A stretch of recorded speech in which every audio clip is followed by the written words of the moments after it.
Ang lalaki ay marahas na itinulak sa isang bakal na kulungan ng mga terorista.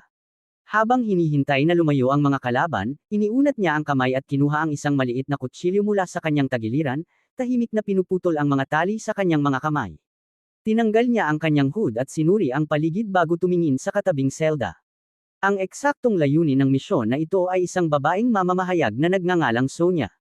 Matapos makumpirma ang kanyang pagkakakilanlan, ibinalik niya ang hood sa kanyang ulo, gamit ang maliit na kutsilyo upang gupitan ang isang butas para sa mas madaling pagmamasid. Sa sandaling iyon, pumasok ang dalawang armadong lalaki. Binuksan ng isa ang pintuan ng selda at sinimulang pilitin siyang painumin ng tubig. Ito ay isang perpektong pagkakataon. Dahan-daang inabot ng kanyang kamay ang baril sa dibdib ng armadong lalaki. Pagkatapos ay mabilis siyang umikot at nagtago sa likod ng pintuan. Nang marinig ang mga putok ng baril, nagmadaling pumasok ang mga terorista at ang lalaki ay nakahanap ng tamang anggulo upang tumama ng matindi. Matapos masiguro na wala ng banta, mabilis siyang yumuko upang kunin ang mga sandata at bala ng kalaban, tumayo at mag-isang sumugod palabas, casual na naghagis ng granada. Pagkatapos ay nakipaglaban siya sa iba, ngunit ang teroristang tinamaan ng granada ay hindi patay. Pinilit niyang gumapang, dahan-daang lumalapit sa babaeng mamamahayag, binuksan ang kulungan upang hulihin siya, at gustong gamitin siya bilang bargaining chip para sa kanyang kaligtasan. Sa puntong iyon, ang lalaki ay 3 beses nang mabilis na umiikot sa lugar. Ang kanyang mabilis na galaw ay nag-iwan sa mga terorista na hindi makapaglaban, at sa huli ay lahat sila ay bumagsak sa ilalim ng kanyang baril. Pagkatapos nito, bumalik siya sa babaeng mamamahayag, tinanggal ang kanyang hood upang muling tiyakin ang kanyang pagkakakilanlan, at tumayo upang pumunta sa likod. Ito ang kanyang tunay na misyon, patahimikin ang saksi dahil ang babaeng mamamahayag ay may hawak na napakaraming lihim na dokumento ng gobyerno. Bilang isang pinagkakatiwalaang ahente ng mataas na antas ng Pransya, si Adam Franco ay nakapag-ayos na ng mga katulad na problema para sa kanila ng maraming beses. Gayunpaman, matapos ang misyong ito, isang hotel na tinatawag na The Star sa ika-8 distrito ng France ang sumabog ng gabing iyon. Ang mga ebidensyang umiiral ay nagpapahiwatig na ito ay isang pag-atake ng terorista. Ang sospek ay si Mokhtar Al-Tayeb, isang lalaking mula sa South Sudan. Ang individual na ito ay armado at lubhang mapanganib. Dahil sa agarang sitwasyon, nagpa siya si Senador Marcanet, matapos makipagpulong kay Kruger, ang pinuno ng intelligence agency, na mabilis na hanapin ang lalaking ito. Ngunit dahil misteryoso ang mga galaw ng paksa, mahirap matukoy ang eksaktong lokasyon niya. Kaya naisip muli ni Kruger si Adam. Katatapos lamang ni Adam sa kanyang naunang misyon at pagdating sa bahay nang dumating si Kruger sa kanyang pintuan at mabilis na ipinaliwanag ang sitwasyon. Ang target ay si Mokhtar Al-Tayeb, ang numero 1 warlord sa South Sudan. Siya ay dating mahalagang kaalyado ng France sa Africa, ngunit 10 taon na ang nakalipas, bigla siyang tumalikod, madalas na nakikipag-ugnayan sa mga armadong puwersa sa East Africa at mga extremist organization, na nagdulot ng walang katapusang problema para sa amin. Ang kamakailang teroristang pag-atake na Yumanig sa Paris ay siya ang nagplano. 5 taon nang hinanap ng intelligence agency, ngunit hindi pa rin nila matagpuan ang kanyang bakas. Gayunpaman, may isang pagbabago. Matapos ang pag-atake, nakipag-ugnayan si Mokhtar kay Victor Pastor, isang lokal na leader ng gang. Ang dalawang ito ay matagal nang may kasaysayan ng pagtutulungan sa flower trade sa loob ng 15 taon. Si Victor din ang naging godfather ng anak na babae ni Mokhtar, kaya tiyak na ipagtatanggol niya ito ng buong lakas. Ang misyon ni Adam ay humanap ng paraan upang makalapit kay Victor, makuha ang kanyang tiwala, at mula roon ay sundan ang mga bakas upang mahanap si Mokhtar. Kung paano papasok sa circle ni Victor, may plano na si Kruger para sa kanya. Kinabukasan, sa pamamagitan ng pagpapakilala ng isa sa mga key henchmen ni Victor, opisyal na naging miyembro si Adam sa ilalim ni Victor. Ang dahilan kung bakit pumayag tumulong ang henchman na ito ay dahil ang kanyang anak ay ikinulong ng mga tauhan ni Kruger, at ang dalawang ito ay susuporta kay Adam sa pagkuha kay Mokhtar sa hinaharap. Upang mabilis na makapagtatag ng pangalan doon, sinadyang ininis ni Adam ang personal bodyguard ni Victor. Lumapit si Victor at walang pag-aalinlangang sinuntok si Adam, binabalaan siya na huwag hawakan ang kanyang mga tauhan, o sa susunod ay hindi na magiging ganoon kadali ang parusa. Sa sandaling iyon, habang si Yusuf ay handa nang lumabas para asikasuhin ang isang negosyo, sinabi ni Victor na isama si Adam, at sabay na ipaliwanag kay Adam ang tungkol kay Aid. Ito ay itinuturing na isang uri ng indirect training. Sa daan, tinanong ni Adam si Yusuf tungkol kay Aid at nagsimulang magkwento si Yusuf. Ang lalaking ito ay matagal ng karibal ni Victor, isa ring gang leader. Madalas magbanggaan ang dalawang panig dahil sa teritoryo. Hindi na ito kinaya ni Victor at handa na siyang kumilos laban dito. At ang lakad na iyon ay para bumili ng ebidensyang kriminal laban sa kanya sa pamamagitan ng middleman. Hindi nagtagal, nagkita ang dalawa sa middleman. Ngunit nang ihagis ni Yusuf ang isang bunton ng pera sa harap nito, bigla itong tumanggi at nagmatigas, humihiling ng dagdag na bayad. Kinansela ang lahat ng naunang kasunduan. Nang marinig ito, bumunot ng baril si Yusuf. Ang kabilang panig ay bumunot din ng sandata, at walang gustong umatras. Kalma lamang na tumayo si Adam at lumapit. Nang walang masyadong sinabi, agad niyang na-neutralize ang baril ng lalaki. Ang kanyang mabilis at tahimik na aksyon ay nag-iwan kay Yusuf na hindi makapaniwala. Nakuha ng dalawa ang kanilang kailangan ng madali. Upang magpasalamat kay Adam sa pagtulong sa kanya, dinala siya ni Yusuf sa isang nightclub na pinamamahalaan ni Victor upang magpahinga. Ngunit habang sila ay umiinom, isang grupo ng mga tauhan ni Aimed ang dumating upang manggulo. Matapos marinig ang kwento ng mga tauhan, agad na tumayo si Adam at lumabas. Ang mga taong ito ay mukhang mayabang at agresibo, ngunit sa totoo lang ay wala silang kakayahan sa laban. Puro salita lamang sila. Isang galaw lamang ni Adam ang sapat upang pabagsakin sila. Mabilis na nakarating ang balita kay Victor. Isinalaysay ng henchman ang pangyayari, pinalabis ang ginawa ni Adam na nag-iisang lumaban sa maraming tao. Matapos itong marinig, unti-unting bumaba ang pagdududa ni Victor kay Adam. Pinayagan pa niya itong isama ang kanyang anak na si Jonathan papuntang eskwela. Ngunit habang papasok sila sa sasakyan, kumatok si Helene sa bintana. Hindi siya kasing tiwala sa mga estranghero gaya ng kanyang ama at iginiit na siya na mismo ang maghahatid sa kanyang kapatid sa paaralan. Si Adam ay nanatiling tahimik lamang, plano niya sanang gamitin ang libreng oras na ito para magpahinga. Ngunit pagkapahiga pa lang niya, biglang tumunog ang doorbell. Nakatanggap siya ng package mula kay Kruger na naglalaman ng tracking at eavesdropping devices. Habang iniisip kung paano ito gagamitin, nakatanggap si Adam ng mensahe mula kay Yusuf na gustong makipagkita sa kanya si Victor. Kaya nagmamadaling bumalik si Adam sa mansyon. Bago bumaba ng sasakyan, sinuri muna niya ang paligid, binuksan ang isang tracking device, at idinikit ito sa wheel arch ng kotse ni Yusuf, umaasang may sorpresa siyang makukuha. Pagkatapos ay pumasok siya sa opisina para makipagkita kay Victor. Dahil mahusay ang naging performance ni Adam, gusto siyang bigyan ni Victor ng mahalagang tungkulin at may pinaiimbestigahan siya tungkol kay Adam. Ngunit hindi niya inaasahan na napaka-dazzling ng profile nito. Sa edad na 15, upang ipaghiganti ang kanyang nakababatang kapatid, binaril ni Adam ang isang government official at tinamaan ng 5 bala, bumagsak sa sariling dugo, ngunit hindi namatay. Sa halip, nailigtas siya ng isang French intelligence officer na si Kruger. Paglaki niya, sumali siya sa French Special Forces. At matapos ma-discharge, naging pribadong, Black Hand, siya nina Intelligence Director Kruger at Senator Marcanet, na tumututok sa mga gawaing hindi nila maaaring ipakita sa publiko. Siyempre, ang unang bahagi tungkol sa paghihiganti niya sa kanyang kapatid ay totoo. Matapos makaligtas, naging mercenary si Adam na naglalakbay sa iba't ibang lugar para sa mga misyon. Ang lahat ng impormasyong ito ay inihanda na ni Kruger. Napakaingat ni Victor, kaya sinuri pa niya ang mga peklat sa katawan ni Adam mula noon. Ang mga detalyeng ito ay hindi maaaring pekehin, at tuluyang nag-alis ng pagdududa sa isip ni Victor. Sa sandaling iyon, ibig sabihin ay tuluyan na siyang tinanggap ni Victor.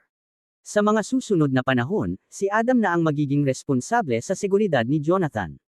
Ngunit sa unang pagkakataon na sinundo niya ang bata sa eskwela, nakita ni Adam ang isang grupo ng mga bata na lantaran na iniinsulto si Jonathan, pati na rin ang panunukso na ang kanyang ina ay isang nightclub girl. Galit na sumugod si Jonathan, ngunit agad siyang itinulak sa lupa at walang lakas na makapalag. Sa pagkakataong iyon, lumapit si Adam at tinapik ang balikat ng bata, kaya natakot ang mga ito at tumakas. Ibig sabihin nito ay unti-unti niyang nakukuha ang tiwala ng anak ng boss. Habang pauwi na ang dalawa, dumating si Helene sakay ng bisikleta. Alam ni Adam na hindi niya siya mapipigilan, kaya sinabi niya na ang mga gamit ni Jonathan para sa judo class ay nasa backseat. Bumaba si Helene upang kunin ito, ngunit nakita niya ang mga investigation files tungkol kay Adam sa loob ng sasakyan. Kaya inilagay niya ito sa kanyang bag at dinala. Pagkatapos ay umalis silang magkaibigan sakay ng bisikleta. Sa gabing iyon sa bahay, maingat na binasa ni Helene ang mga file. Unti-unting nagbago ang ekspresyon ng kanyang mukha. Nang makita niya na binaril si Adam ng 5 beses upang ipaghiganti ang kanyang kapatid, nagpakita pa siya ng awa. Kasabay nito, pinalitan din ni Adam ang lumang gatekeeper na nagtatrabaho sa nightclub. Hindi sinasadyang nakita niya si Natalia, asawa ni Victor, na nakikipag-usap sa dalawang lalaki. Ang kanilang palihim na kilos ay malinaw na may binabalak. Ngunit hindi ito sinabi ni Adam kay Victor. Kinabukasan ay kaarawan ni Jonathan. Binigyan ni Adam ang bata ng maliit na sandbag. Gumaya si Jonathan ng ilang galaw na mukhang propesyonal. Malinaw na labis na nagugustuhan ni Adam ang batang ito, at si Helene na nakaupo sa tabi at nakakita sa eksena ay tila mas nagkaroon pa ng tiwala, at may bahagyang ngiti sa kanyang mukha. Bago matapos ang birthday party, palihim na pumasok si Adam sa opisina ni Victor at naglagay ng bulb sa likod ng ilaw. Agad na nakatanggap ng signal ang mga kasamahan na nagmomonitor sa labas. Ngunit habang ilalagay pa sana niya ang isa pang bulb sa ilalim ng mesa, pumasok si Victor at agad siyang nakita. Tinanong ni Victor kung ano ang ginagawa niya roon. Habang hindi alam ni Adam kung paano magpapaliwanag, biglang binuksan ni Jonathan ang pinto ng aparador, sumilip, at sinabing naglalaro lang sila ng hide and seek. Ginamit ni Adam ang pagkakataon para kunin ang bulb sa ilalim ng mesa. Kahit na nakaligtas siya sa suspecha ni Victor dahil sa kasinungalingan na iyon, pagkatapos nilang umalis ay muling tiningnan ni Victor ang ilalim ng mesa habang tumatawag sa telepono. Gumagana ang bulb. Ang kausap ni Victor sa telepono ay si Mokhtar. Sa kanilang pag-uusap, maraming beses na nabanggit ang fundraising, tila naghahanda para sa isang operasyon. Agad na nirecord ni Cisco ang nakuhang impormasyon. Sa sandaling iyon, isang sasakyan ang mabilis na lumabas mula sa mansyon ni Victor. Dahil walang tracker ang sasakyang ito, sinabi ni Mona na ipagpatuloy ang pakikinig habang sinundan niya ito. Si Adam ay nasa sasakyang iyon. Oo, sila ay magro-rob ng bangko, at ito ang paraan ni Victor para magkalap ng pondo. Naghiwa-hiwalay ang grupo para sa operasyon. Si Adam ay naiwan bilang driver at tagabantay, habang ang iba ay armado at pumasok sa bangko. Hindi nagtagal, lumabas sila na may dalang malalaking bag ng pera at nagsimulang tumakas. Labis ang saya ng grupo dahil naging madali ang pagnanakaw. Ngunit sa sumunod na sandali, biglang nagbago ang lahat. May mga taong bumaba mula sa isang sasakyan sa kabilang panig. Ang leader ay isang lalaking nakilala ni Adam sa gate ng nightclub.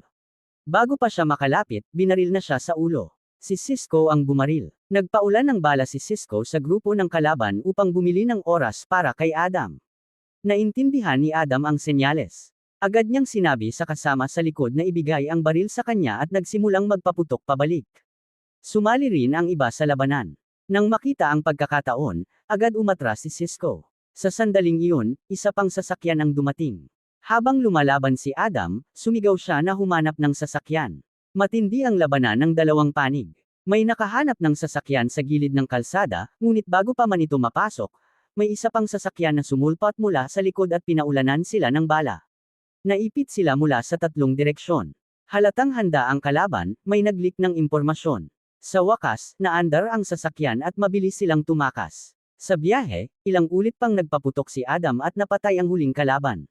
Napakaseryoso ng insidenteng ito. Matapos marinig ang balita at malaman na tauhan ni Kruger ang sangkot, labis na nag-alala si Senator Mark Annett dahil kung hindi agad mahuhuli si Mokhtar, mawawala ang kaayusan sa lungsod.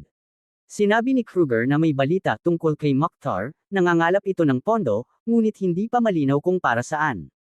Hinala ng senador, maaaring paghahanda ito para sa isang malaking teroristang atake, kaya inutusan niya si Kruger na agad hulihin si Mokhtar. Matapos marinig ang ulat ng kanyang tauhan, galit na galit si Victor. Dahil iilan lang ang nakakaalam ng plano, sino ang nag-leak. Inutusan niya si Yusuf na ipamahagi muna ang pera sa lahat, at ang kanyang bodyguard na hanapin ang traidor. Pagkaalis ng lahat, itinago ni Yusuf ang bag ng pera. Mula sa bintana, nakita ni Adam si Victor na may iniuutos kay Yusuf. Hindi nagtagal, lumabas si Yusuf dala ang pera, malinaw na dadalhin ito kay Mokhtar. Habang umaalis si Yusuf, puno ng lungkot ang mukha ni Natalia. Lumapit si Adam at sinabi sa kanya na dalhin si Jonathan palayo sa lugar na iyon. Alam niyang si Natalia ang nag-leak ng impormasyon dahil ang leader ng mga magnanakaw ay isang lalaking nakita niya sa gate ng bar. Pagkaalis ni Adam, nakatanggap si Natalia ng tawag mula kay Ahmed, leader din ng Kalabang Gang. Lumalabas na matagal na palang hindi panig ni Natalia si Victor. Dahil dito, ibinunyag niya ang plano ng bank robbery kapalit ng pangakong kalahati ng pera. Ngunit ngayon, hindi lang siya nawalan ng pera, marami pa sa kanyang tauhan ang namatay. Dahil inakalang nagtaksil si Natalia, dinukot ni Ahmed ang kanyang anak at sinaktan si Helene, at nagbanta na papatayin ang bata kung hindi ibabalik ang pera. Dahil sa matinding pagdurusa, napilitan si Natalia na humingi ng malaking halaga kay Victor, gamit ang dahilan na kailangan ng ransom para sa kanyang anak. Ngunit dahil hindi biological na anak ni Victor si Jonathan, mariin itong tumanggi na magbigay ng kahit anong halaga. Sa oras na ito, sinusubaybayan ni Adam ang sasakyan ni Yusuf. Kung walang mangyayaring mali, ngayong gabi ay matutuntunan niya ang tagwan ni Mokhtar. Makalipas ang ilang sandali, dinala ni Yusuf ang bag ng pera sa isang convenience store. Si Cisco, na nakatanggap ng utos, ay nagmaneho rin papunta roon. Dalawang tao mula sa magkaibang direksyon ang nagmamasid at naghihintay sa susunod na galaw ni Yusuf. Sa sandaling iyon, nakatanggap si Adam ng tawag mula kay Helene, at nalaman niyang dinukot si Jonathan. Umaasa si Helene na matutulungan niyang iligtas ang kanyang kapatid. Ngunit sa plano ni Kruger, wala siyang utos na protektahan ang mga taong malapit kay Victor, kaya agad niyang pinutol ang tawag. Gayunpaman, dahil sa mga panahong magkasama sila ni Jonathan at tila nagkaroon na siya ng pagtingin sa bata, matapos ang matinding internal na pag-aalinlangan, nagdesisyon siyang iligtas si Jonathan. Bumaba siya ng sasakyan, lumapit kay Cisco, binuksan ang trunk, nagsuot ng protective gear, at kinuha ang bag na puno ng armas. Sinabihan siya ni Cisco na maging kalmado, ngunit hindi siya nakinig. Sinabi niya kay Cisco na bantayang mabuti ang convenience store habang siya ay babalik agad. Ngunit pag-alis ni Adam, nakita ni Cisco si Mokhtar na lumabas mula sa store, kaya agad siyang bumaba ng sasakyan at sinundan ito. Ngunit hindi niya inaasahan na siya ay aatakihin mula sa likod. Napatay si Cisco, at si Yusuf ang bumaril. Pagkatapos ay mabilis silang umalis. Samantala, si Adam ay dumating sa kuta ni Ahmed at natuklasang mahigpit ang seguridad nito. Hindi madaling makapasok. Nakita niya ang isang coat sa basura kaya nakaisip siya ng plano. Isinuot niya ito at nilagyan ng malagkit na likido ang kanyang damit, pagkatapos ay nagkunwaring adik na bibili ng flour. Dahil sa mabahong amoy, hindi na nakapagbantay ng maayos ang gatekeeper kaya pinapasok siya. Pagkapasok, agad niyang inalis ang isang tauhan ni Ahmed at ininterrogate ito tungkol sa kinaroroonan ng bata, bago niya ito pinatay. Habang paakyat siya, nililinis niya ang mga humahadlang sa kanya. Dahil marami ang kalaban, napilitan siyang makipagsabayan sa suntukan. Bilang dating special forces, napakalakas ng kanyang combat skills at halos lahat ay napabagsak niya. Nang may paparating na kalaban, kumuha siya ng bakal na martilyo at hinintay itong lumapit. Pagkatapos ay isang hampas lang ang bumagsak na agad ang kalaban. Kinuha niya ang baril nito at pinaputukan ang mga nakahiga, pagkatapos ay sinira ang lock ng pinto. Nang makumpirmang nasa loob si Jonathan, agad niyang binuksan ang pinto. Tinamaan ng bala si Ahmed sa ulo, at lahat ng tauhan niya ay napatay. Kinuha ni Adam si Jonathan at agad na bumalik sa mansyon ni Victor.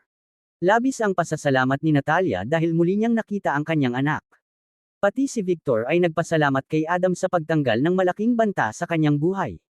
Pagkatapos nito, nagtungo si Adam sa meeting point para hanapin si Cisco, ngunit hindi niya ito makontak. Nang makarating siya, nakita niyang abandonado ang sasakyan ni Cisco ngunit wala ito roon. Nakita niya ang isang surveillance camera sa itaas. Kaya binasag niya ang salamin para makapasok sa convenience store. Sa screen ng surveillance sa control room, nakita niya si Mokhtar na palabas.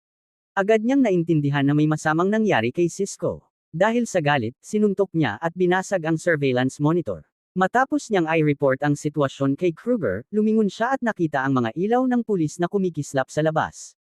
Hindi siya tumakbo, kundi lumabas lang na naglalakad. Mabilis na nakumpirma ang pagkakakilanlan ni Adam. Agad ding umalis ang dalawang pulis. Ngunit hindi nila alam na ang strategist ni Victor na si Yusuf ay nagtatago sa isang sasakyan malapit lang. Nakilala niya ang pagkatao ni Adam. Pagkatapos, bumalik si Adam sa kanyang tinutuluyan, pero natagpuan niyang matagal nang naghihintay si Helene. Pagkapasok niya sa bahay, nawalan ng malay si Adam. Buti na lang at naroon si Helene at tinulungan siyang gamutin ang sugat. Kinabukasan, narinig ni Mona ang lihim na pag-uulat ni Yusuf kay Victor. Agad niyang napagtanto na nasa panganib si Adam. Dahil walang oras para mag-report, direkta siyang tumakbo papunta sa bahay ni Adam. Totoo nga, nakita niya si Yusuf kasama ang ilang tao na handang pumatay kay Adam. Kaya nagkunwari siyang smoker na lalapit para humingi ng apoy. Tinamaan si Mona sa leeg ng bala ng bodyguard. Tiniis niya ang sakit, tumayo, at pinaputukan ang bawat tao sa loob ng sasakyan. Ito ang basic na kakayahan ng isang agent. Makalipas ang ilang sandali, habang papalabas si Adam, nakita niya si Mona sa pintuan. Sinubukan ni Mona na magtiis hanggang sa huling hininga para lang sabihin kay Adam na nabunyag na ang kanyang identidad. Pagkatapos noon, lumaylay ang kanyang ulo at tumigil na sa paghinga. Dalawang kasamahan ang patay na, pero hindi pa tapos ang misyon. Dahil sa tracker na nakakabit sa sasakyan ni Yusuf, palihim na pumasok si Adam sa isang abandonadong pabrika. Nakakita siya ng ambulansya sa bakuran at natagpuan sina Pee-wee at Mokhtar Al-Tayeb sa basement. Dahan-dahan siyang lumapit at walang pag-aalinlangan na binaril sa binti si Mokhtar. Sa sandaling iyon, tuluyang naintindihan ni Pee-wee na si Adam ay isang undercover agent. Para saan ang perang iyon? Sabihin mo kung ano ang plano. Hindi sumagot si Mokhtar, kundi tumingin lang sa katabing silid. Lumapit si Adam at hinawi ang plastic sheet, at nakita niya ang isang batang babae na nakahiga sa hospital bed at hirap na huminga. Sinabi ni Pee-wee na lahat ng perang ninakaw mula sa bangko ay ginamit para sa gamutan ng bata, at siya ay anak ni Mokhtar. Lumabas na si Mokhtar ay matagal ng leader ng Sudanese Democratic Party, noong nakaraang mga taon, nang dumating ang mga Pranses sa Sudan, inakala ng lahat ng mga Sudanese na tutulungan sila ng Pranses na mabawi ang kanilang kalayaan. Pagkatapos nito, oo, sa tulong ng mga Pranses, nakamit nila ang kasarinlan. Pero kasabay nito, nabunyag din ang tunay na hangarin ng mga Pranses. Lahat ng kanilang ginawa ay para lamang makuha ng legal ang karapatan sa pag-drill ng langis sa Sudan. Ngunit sa paglipas ng mga taon, tuloy-tuloy ang digmaang sibil sa Sudan. Para hindi maapektuhan ang kanilang pagkuha ng langis, ang mga nasa mataas na posisyon sa France ay gumawa ng paraan. Sa ilalim ng pangalan ng peace negotiations, inimbita nila si Mokhtar sa France at pinlano siyang patayin. Sa ganitong paraan, tuluyan nilang makokontrol ang buong Sudan. Kaya noong unang gabi pa lang na dumating si Mokhtar sa France, inatake na siya ng hindi kilalang armadong grupo. Namatay ang kanyang asawa at ang kanyang anak ay tinamaan din ng bala sa ulo. Buti na lang at nakatakas si Mokhtar kasama ang kanyang anak, pero pagkatapos nito, umatras ang Pranses at sinabing ang pagsabog sa hotel ay kasalanan ni Mokhtar, at tinawag pa siyang terorista. Nagpadala pa sila ng puwersa para patuloy siyang tugisin. At si Adam ang naging executioner nila. Dito niya napagtanto na siya ay isa lamang pawn sa kamay ni Kruger at Senator Mark Annett. Alam ni Mokhtar na halos wala na siyang takas sa kanyang kapalaran, kaya hiniling na lang niyang makita ang kanyang anak sa huling sandali bago siya mamatay. Pagkasabi nito, nanghihina siyang lumapit sa kanyang anak. Pinigilan ni Adam si Pee-wee dahil may natitira pa siyang pag-asa sa kanyang bansa. Balak sana niyang dalhin silang dalawa para harapin si Kruger at alamin ang katotohanan. Pero bago pa man ito magawa, isang bala ang tumama kay Mokhtar. Kasunod nito, maraming armadong puwersa ang biglang lumitaw sa labas na may malalakas na sandata na nakatutok sa kanila. Pero nang sumilip si Adam, muli siyang pinaputukan. Malinaw na isa na rin siyang itinapon na pawn. Dito, nagpasya si Adam na huwag nang magpigil pa. Kinuha niya ang kanyang baril at nagsimulang lumaban. Sa sandaling iyon, para siyang Diyos ng kamatayan na gumapang mula sa impyerno, walang awa, direkta, at walang pag-aatubili sa pagpatay sa mga tumutulong sa kasamaan. Matapos niyang pabagsakin ang lahat, sinuri ni Adam ang kalagayan ng bata at nakita niyang hindi ito tinamaan ng bala. Kaya sinabi niya kay Pee-wee na buhatin ang bata at balak nilang makatakas. Alam niya ang estilo ni Kruger, kaya sigurado siyang maraming sniper ang nakatago sa labas. Bago sila lumabas, binigyan niya si Pee-wee ng smoke grenade. Sinabi niyang maghintay ng 1 minuto pagkatapos niyang lumabas, saka ihagis ang smoke grenade sa harap ng ambulansya. Pagkatapos noon, huwag na magpakita, kundi magpaputok na lang ng lahat ng bala palabas. Pagkasabi nito, tumayo siya at lumabas. Sa tamang oras, habang kalahati pa lang ang natitirang bala sa kanyang kamay, siya ay ginantihan ng putok. Nang makita ang senyales, lumabas si Pee-wee bitbit ang bata at isinakay sa ambulansya. Matapos mapa-atres ang mga sniper, agad din siyang sumakay sa sasakyan at patuloy na lumaban habang tumatakas sila.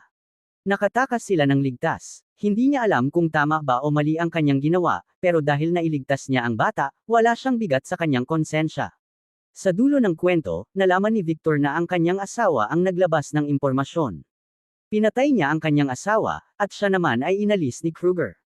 Ipinadala ni Adam ang mga ebidensya ng mga krimen ni Markowitz sa media, na naglantad sa mga lihim sa pagitan niya at ng tinatawag na terorista, dahilan para tuluyan siyang maipit. Habang nasa daan si Pee-wee kasama ang bata, nagising ito. Tumingin siya sa mabilis na nagbabagong tanawin sa labas, hindi alam kung ano ang nasa kanyang murang isipan. Ang trahedya ng pamilya ay nag-iwan kay Helene na tuliro. Ngunit pag-akyat niya sa isang bus, hindi niya alam na sinusundan siya ni Kruger. Malinaw na siya ang susunod na target. Pero sa sandaling iyon, may isa pang sumakay sa bus. Si Adam iyon, kasama rin si Jonathan. Kaya napaiyak si Helene. Dahan-daang lumapit si Adam at umupo sa tabi ni Kruger. Sa sandaling iyon, lahat ng panganib na kanilang kinaharap ay natapos na. Natapos din ang kwento. Ang Alias aka ay hindi lamang isang action movie, kundi isang salamin na nagpapakita ng komplikasyon ng kalikasan ng tao at kadiliman ng lipunan. Pinapaisip tayo nito kung sa panahon ng information explosion, gaano karami sa mga nakikita nating katotohanan ang talagang totoo, at gaano ang naproseso lamang. Dito nagtatapos ang kwento. Salamat sa panunood. I-comment ninyo ang inyong opinyon tungkol sa pelikulang ito.